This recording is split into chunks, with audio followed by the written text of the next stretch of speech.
Michael, how much changes because it's the Cup? No change. We'll pick a team that will win the game. Well, we hope to win the game. We think can win the game. So there's no sort of ulterior anything. It's win the next game in front of you. That's always been the mantra. Because it's the second round of the Cup, though, and obviously what could follow in the third round. How much more pressure is there on this game than, say, there was in the first round? No pressure. It's always win the next game.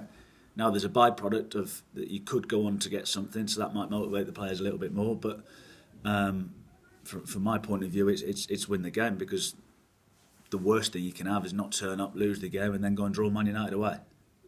So win the game and see what happens. Obviously, you go Tuesday to Saturday. How are the likes of Ruben Reid, who, in his case, got his first start of the season on Tuesday?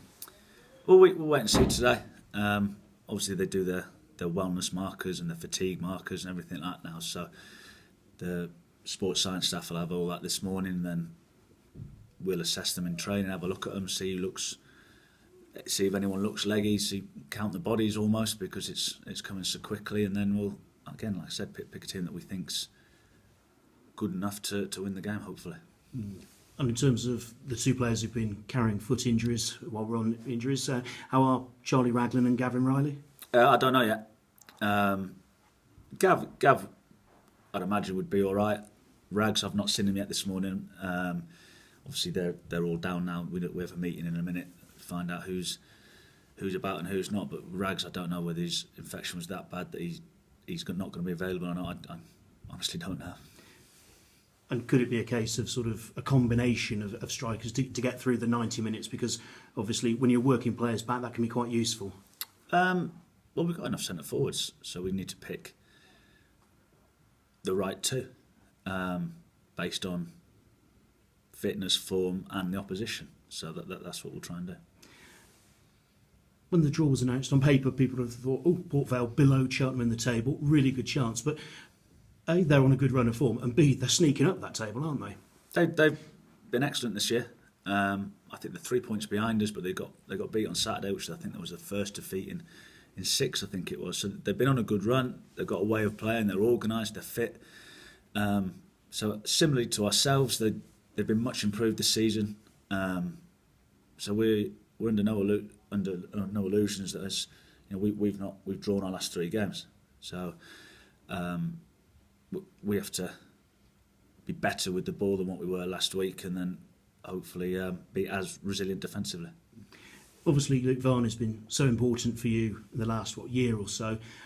How have the team now got to adapt to scoring goals without him? Because that might have something to do with the 3 draws. No, I don't think it's got anything to do with that. To be honest, I think we've not created enough opportunities for the centre forwards. So if Reg was playing or not, I don't think. He's an important player to us, no doubt about it, but I think it's more other teams trying to stop us play and just a little bit of a lack of quality with that final ball. We've got into the top. Well, I think the Colchester, we created numerous chances. Tuesday night we weren't good enough with the ball. So there's other factors in regards to. I don't think it's more us not creating enough chances than one person being missing. And is that sort of the continuation of teams sort of working out what you're about, maybe paying you more attention as well? And does that sort of then mean that you need sort of plan B and plan C now as well? There's different challenges. There's always a plan B and a plan C. It's just working it out at the right moment. So with every game, you tweak things before the game, within the game. And it's only 5 yards here and there, but we think we're a good team. We've been good at home. It's people trying to... almost like people trying to make things that you're on a sticky patch, you're this, you're that. I think we're in a good place. So I think we've got good players.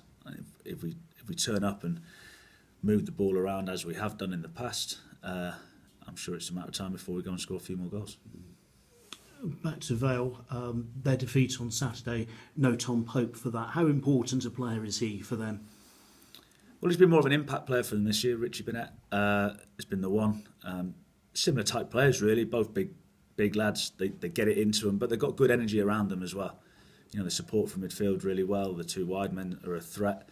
So he is important to them, but I don't think he is the be all and the end all. They've got some very good players.